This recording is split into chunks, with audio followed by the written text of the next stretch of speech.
ആചരിക്കുമ്പോൾ, അതായത് അന്നത്തെ 2003 മുത്തങ്ങ സമരവുമായി ബന്ധപ്പെട്ടുകൊണ്ട് ആ വെടിവെപ്പും അന്നത്തെ സാമൂഹ്യ സാഹചര്യം എന്ന് പറയുന്നത് വളരെ ഒരു ഭീതി നിറഞ്ഞതായിരുന്നു. അവൻ ആദിവാസിയായി ജനിച്ചുപോയി എന്ന ഒറ്റ കാരണത്താൽ യഥാർത്ഥത്തിലെ മുത്തങ്ങ സമരം എന്ന് പറയുന്നത്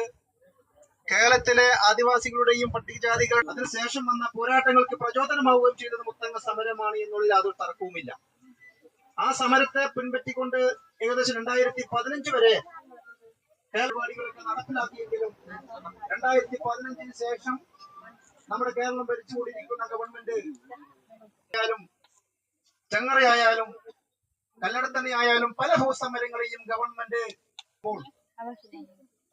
വിശ്വാസങ്ങൾക്കും പ്രത്യയശാസ്ത്രങ്ങൾക്കും ജാതികൾക്കും വീണ്ടും നമ്മൾ കൂടുതൽ നേരത്തെ ഗീതാനന്ദ മാഷിയോട് സംസാരിച്ച് പലരും പറഞ്ഞതുപോലെ